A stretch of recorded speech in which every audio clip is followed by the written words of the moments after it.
So you're doing the work, you're setting the goals, you're staying busy, but you still feel stuck, right? What's holding you back probably isn't even external. And it took me so long to realize this. Hey guys, my name's Natalia and welcome to my YouTube channel. If you're new here, then welcome. If you're not, then thank you so much for coming back. So we've got a new setup, a little bit more dramatic. Let me know what you think. I've been going through this massive transformative phase in my life and it's only just beginning. And I'm so excited to, document this journey with you guys because I feel like this has been a long time coming.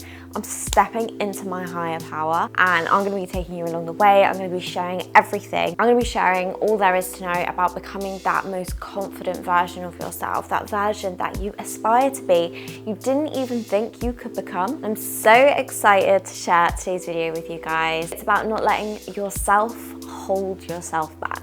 And for a long time, this is what was actually holding me back, was myself. So before we hop straight in, please subscribe to my channel. I really appreciate all your support. Please like and subscribe if you liked the video.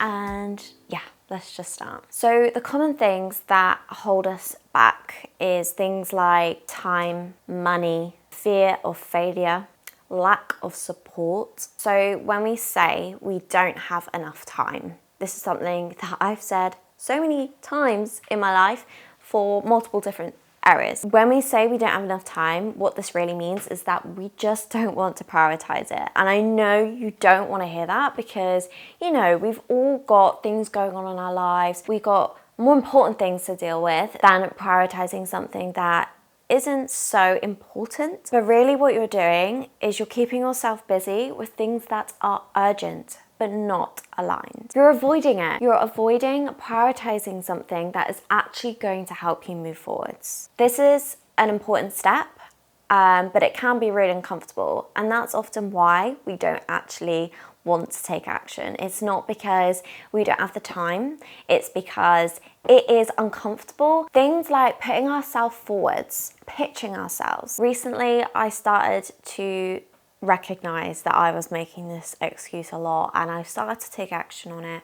It's not easy because it's about taking accountability and recognizing where you're going wrong. But for example, if you're skipping your morning routines, your workouts, your therapy, your journaling, all of these aspects of self-development and growth physically, mentally, I would say I was too busy, but I wasn't. I had the time.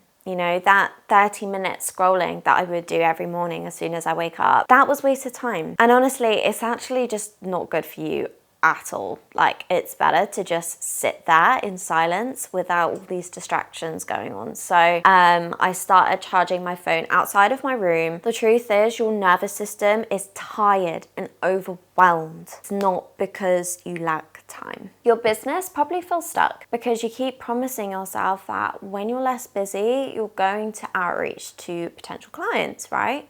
You're going to make those calls, you're going to send those DMs, but you never get around to it. And then weeks just end up going by and you're still in the same place. Weeks go by without you making these new moves that are going to transform your business. Not starting that side project or that digital product that you've been meaning to for a while now. You're just so caught up in your day-to-day life that you forget to make those long-term commitments that are going to build a long-term income stream. You don't have the time, maybe because you're saying yes to everyone else but you. You're always helping others, okay? You've got this to-do list, right? And it's just ticking off everybody else's desires, needs, wants, and you get put down to the bottom. Your own priorities fall down to the bottom of the list every time. Saying you don't have enough time could be just a fear of being judged. You're afraid of judgment, you're afraid of criticism, you're afraid of failure, and saying that you don't have enough time is just easier than admitting that. Maybe you're a perfectionist because you need the whole day to complete a task that could take you 20 minutes. You're avoiding discomfort because it means that you'll have to face your fears. You're saying you don't have enough time, but really you're just too afraid to be uncomfortable and face those fears and take those risks. And this is a big one, okay? Big pill to swallow, but maybe you're saying yes to things out of guilt and not because they truly matter to you. And all that does is just leave such little energy for yourself and for your growth. Another surface level excuse is saying that you need more money before you can start. You stay in like research mode and you don't want to take those actionable steps. You're just constantly waiting for that perfect moment to invest in whatever it is, yourself, your business. The truth is, this is a lack of trust that you have with yourself. You're fearful of not getting a return, so you hold back from making that investment. You believe that you're not worthy of success. And this is even before you've given yourself the chance to become successful. Another excuse is that you're not confident enough. You avoid showing your face, speaking your mind, your truth, and taking up space. And this is because you're afraid of sharing the real you. Don't let that inner critic stop you and that fear of judgment, because that little voice in your head that's telling you that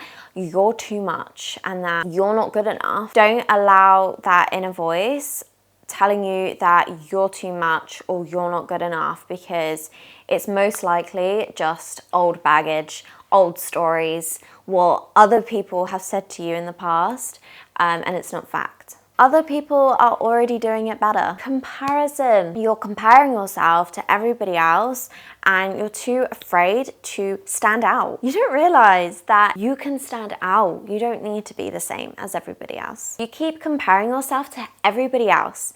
You don't need to be the same as everybody else to do well. You just know in your mind that what they're doing is working. So if you were to copy that, if you were to do very similar, then you're going to succeed. But that's not always true. Yes, okay, you might do all right, but you want to stand out, not blend in. This is a lack of identity. You don't know who you are. You haven't explored it yet. You haven't fully understood who you are as a person, and you're not confident in selling yourself and speaking highly of yourself. What are your qualities? What are you good at? What identifies you as a person? That imposter syndrome vibes, that belief that this isn't your place, that's all false. You deserve a seat at the table just like everybody else. Nobody else has leverage over you, even those who had help. If anything, well done to you for doing it all on your own. It's really easy to believe that these surface level things are the problem, and I used to be the same. I used to think the same way. But the cause is actually something much deeper. It's internal, and when you make that mindset shift, that's when things really start to change. I truly didn't believe that I could be somebody who was confident and could be successful and could be a leader. I have wanted confidence for a really long time, but I truly believed that I wasn't worthy of it, and I would sabotage myself in little ways, and this stopped me from ever becoming that person that I wanted to be, because I didn't believe that it was my place, that I had it in me to be confident and take up space and share my opinions, share my story. A lot of people talk about fear of failure, but I was just too scared to even be seen. What if I showed up and people didn't understand me, and people didn't get me, and people didn't laugh at my jokes, and people judged me? I've often been told that I am too deep. I love a deep conversation and I need to chill out, and I need to stop doing so much. I was always so in my head about what other people thought about me, and I was afraid that people wouldn't even invest in my services. Even though I'm very highly skilled and I've got a ton of experience, people wouldn't like me. So it did feel easier to say that I don't have the time, or it's just not the right time right now, I'm too busy. Another one is that I tied my self-worth to doing more. The more that I was doing, the more productive I was, the more worthy that I was. For a long time, I believed that I had to earn rest and success. I would always be working, constantly hustling, trying to reach those highest goals that I had for myself, to prove to myself that I was worthy. If I wasn't doing those things, if I wasn't staying busy, I would feel bad and I would feel guilty, not only because I felt like I didn't meet my own expectations, but I felt as though I didn't meet the expectations of others, you know, family, friends, clients. That pressure just made me feel like I would never be enough. So no matter how busy I became, it got to a point where I just thought, you know, this is never going to be enough. No matter how quickly I complete this project for my client, no matter what grade I got, no matter where I was in my career, how much money I was making, it would never be enough because I didn't believe that I was worth it. So I never just gave myself the space to just be myself, and to stop setting those ridiculously high expectations for myself. I gave myself the space to just be and to learn and to grow, because none of us are perfect. Why was I expecting that of myself? To be this perfect person and to do everything perfectly when that's not even possible. How am I meant to learn and grow as a person if I'm not allowing myself to have that space to grow and to learn? I never felt free to do that because I felt embarrassed if I didn't already know everything. Once I started recognizing those patterns and naming them for what they actually are, so fear, shame, self-doubt, I stopped blaming time and situations and circumstances. And that's when things actually started to change. I want to have control over my own identity, and I'm not going to let past experiences determine my identity and who I am as a person. I identified myself as somebody who just wouldn't fit into the mold of having those things. You cannot have those things that you desire if you're not the person that would typically have those things, right? You can't envision yourself with those things. And that's why practicing affirmations and creating vision boards and manifesting these things before they've even come into your life, it's so important to do that, because you can actually start to picture it for yourself, not for anybody else. You're picturing somebody in that beautiful home that you one day want to own. But is that somebody you?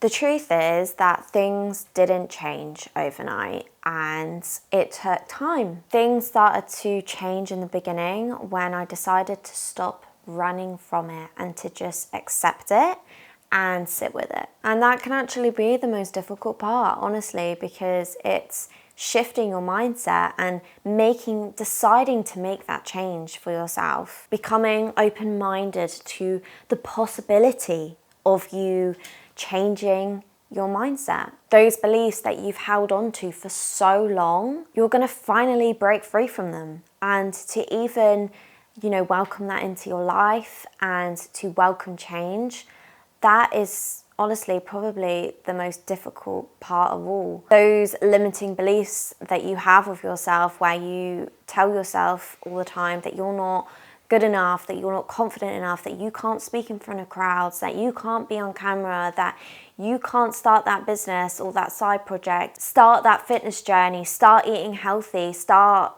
being that desirable person that you want to become. It's just about changing the perspective and welcoming that change into your life and believing that you not only can be in a better place, but you can actually do that for yourself.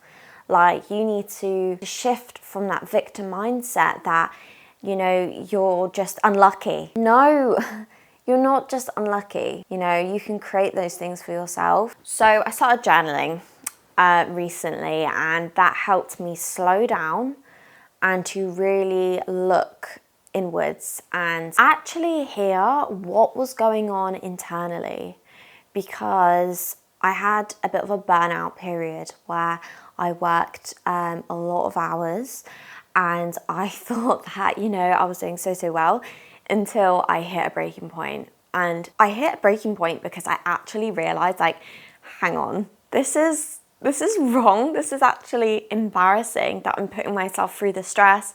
I'm allowing people to just speak to me like that, to walk all over me and I didn't realize my worth. And I got a bit of an ick because I thought I outgrew that. I thought I had realized by that point that I needed to take care of myself and my own cup and set boundaries. But that time tested me. That time really did test me. And that's when I realized that I didn't need to be perfect and that I could actually just show up as me and the real version of myself. I honestly didn't think that I was likable, but then I started to share my personality, started to connect with people a lot more. I just stopped letting fear hinder my growth and progression, just showing the real version of myself, openly talking about my opinions and what I believed in and telling jokes, you know, my sense of humor, letting that come out more in real life conversations, knowing that who I am and what I've got to say is valid just because it's maybe different to what other people think. Maybe that's even better, you know, when we are ourselves and we embrace our uniqueness. That is applaudable, because in today's world, a lot of people don't believe that uniqueness is a good thing. You know, we all have to be the same. We all have to have the same things. We all need to look the same. So I stopped waiting until I felt ready, and I just did it, and I just put my work out there, and I just started speaking my truth, and basically just stopped being perfect all the time and stopped showing up perfectly. And not only did I still make progress, but I grew. The people that align with me gravitated towards me. The projects and the clients that I only dreamed of working with started to gravitate towards me too. We're not blaming our internal selves. We are understanding our internal selves. That was the shift. Because yes, it started off with blaming everything outside of me, but I didn't take time to understand what was going on internally, and knowing where all these thoughts and beliefs stemmed from. Doing the inner work, you know, doing the shadow work is powerful because it allows us to move forward peacefully and leave things that are in the past and being more present with ourselves. So if you're telling yourself that you don't have the time, you don't have the confidence, you're not in the right circumstances, trust me, I get it. I've been there too, and I said those things to myself. But I want you to ask yourself, what if it's not those things that are holding you back? What if it's me and what I believe I'm allowed to have? It being you is not a bad thing. It's actually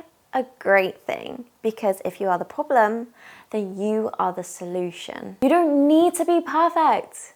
It's liberating. You don't have to have everything figured out. You just need to be honest with yourself. And once you do, you'll realize that you had the power the whole time. Now stop hiding behind your excuses and back yourself. Start asking yourself, where are you self-sabotaging? What belief am I still holding on to that isn't serving me? You don't need to do more, you just need to look within. And that's where everything will change. So that is it for today's video. Thank you so much to everybody for watching. I appreciate your support always. And again, please subscribe, please like, please comment. If you have any video ideas or requests, please leave them in the comment section down below. I read and reply to all of my comments, and your kind comments always mean the world to me. I love reading through them, and I love learning more about you, your story, your journey. If there's anything that you want to ask me about anything at all, it could be personal, it could be about my work, just drop it down below. So yeah, I'm gonna leave it like this, but I hope you have a great week, and I'll see you in the next one. Thank you guys, bye.